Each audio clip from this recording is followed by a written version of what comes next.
जय हिंद भैया और बहनों। आशा करता हूँ कि आप सभी अपने अपने घरों में स्वस्थ होंगे। और आज हम संस्कृत के चतुर्थ कक्षा के तृतीय पाठ को पढ़ेंगे। इससे पहले हमने द्वितीय पाठ पढ़ा था। तो द्वितीय पाठ एक छोटी सी संस्कृत की कविता थी जिसका नाम शिश्वा चलंती मेलकम था। तो आज हम पढ़ेंगे गृहवस्तुनि नामानि। यहाँ पे गृहवस्तुनि नामानि का अर्थ है कि घर में जो वस्तुएं होती हैं उनके नाम, जैसे शीशा हो गया, टीवी हो गया, फ्रिज, पंखा, कुर्सी, टेबल, जो भी हमारे घर में ज़रूरी चीज़ें होती हैं उनके नाम हैं। तो यहाँ पे कुछ नाम दिए गए हैं, आपकी पुस्तक में भी दिए होंगे, चित्र बना के दिए होंगे, पर मैं आपको यहाँ पे उन नामों का अभ्यास कराऊंगा। तो चलिए, गृहवस्तुनि नामानि। गृहवस्तुनि नामानि। पहला दर्पणः। दर्पणः का अर्थ शीशा। कर्तरी, कर्तरी का अर्थ कैंची। द्वारम, द्वारम जिसको हम दरवाज़ा बोलते हैं, घर का दरवाज़ा।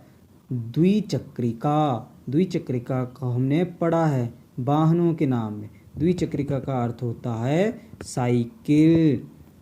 कंकतम, कंकतम का अर्थ होता है कंघी, जिससे हम अपने बालों की केयर करते हैं। कंकतम, कंघी।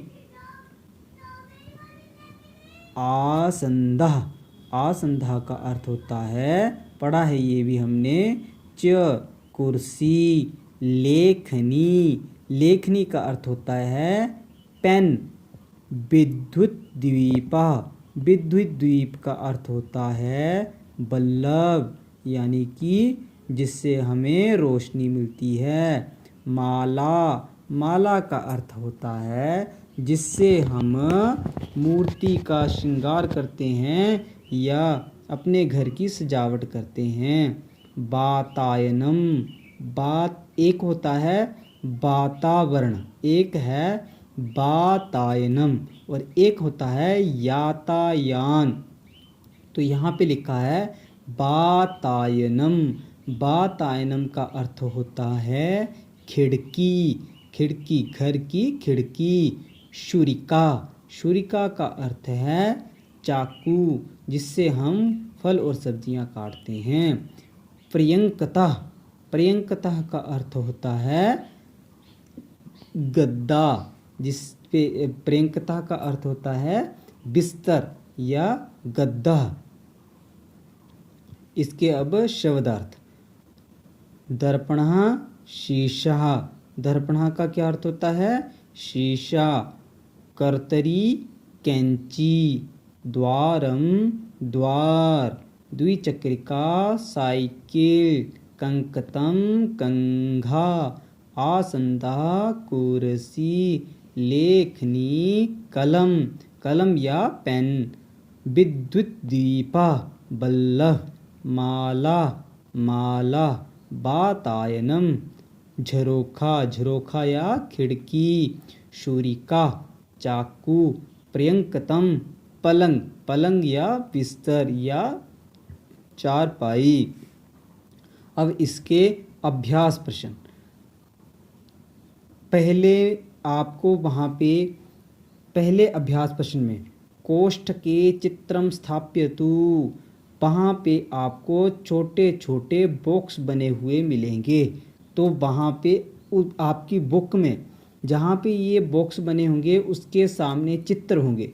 आपने चित्र की पहचान करनी है और उस बॉक्स में उस चित्र को या उसका नाम लिख देना है। ठीक है, इसी तरह से आपने पहला प्रश्न कर लेना है।